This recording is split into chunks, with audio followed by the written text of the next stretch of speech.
بسم اللہ الرحمن الرحیم۔ مسجد قباء جو اسلام کی پہلی تاریخی مسجد ہے۔ حضور نبی کریم صلی اللہ علیہ وسلم نے جب مکہ مکرمہ سے مدینہ منورہ کے لیے ہجرت فرمائی تو مدینہ کی آبادی میں پہنچنے سے پہلے سب سے پہلا قیام مسجد قباء کے علاقے میں کلثوم ابن آدم رضی اللہ عنہ کے مکان میں ہوا۔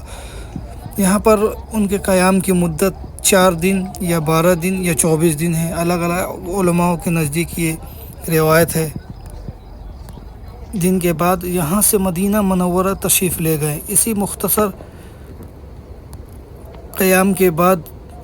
رسول اکرم صلی اللہ علیہ وسلم نے اپنے دست مبارک سے اس اسلام کی پہلی مسجد کی بنیاد رکھی اور تعمیر فرمائی، اور اس مسجد کے بارے میں رسول اکرم صلی اللہ علیہ وسلم کا ارشاد ہے کہ جو شخص گھر سے طہارت حاصل کرتا ہے، وضو کرتا ہے اور پھر مسجد قباء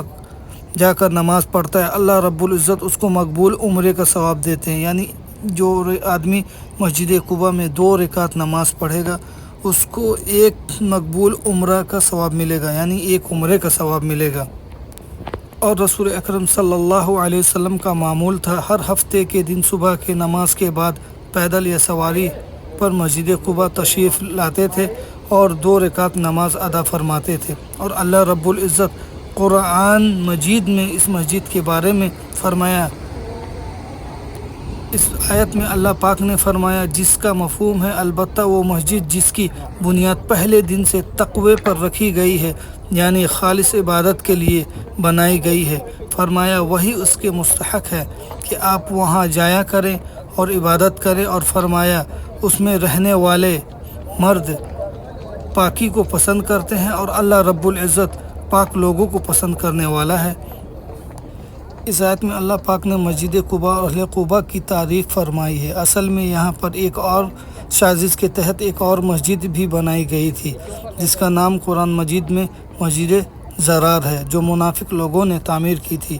جب رسول اکرم صلی اللہ علیہ وسلم منافقین کے دعوت پر ان کے مسجد میں جانے کے لیے تیار ہو گئے تھے تو اللہ پاک نے قرآن مجید کی آیت نازل فرمائی جس میں وہاں جانے سے منع فرمایا، اور اسی کے ساتھ ہی مسجد قباء اور اہل قباء کی تعریف فرمائی۔ تو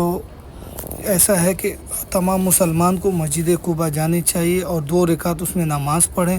نماز پڑھ کر دعا کریں، کیونکہ وہ عبادت کی جگہ ہے۔ اللہ نے قرآن میں فرما دیا کہ اللہ تعالیٰ پاک لوگوں کو پسند کرتا ہے، پاک جگہ ہے، تو جائیں 2 رکعت نماز پڑھیں، نماز پڑھ کے تمام مسلمانوں کے لیے دعا کریں، ایک عمرے کا ثواب ملتا ہے۔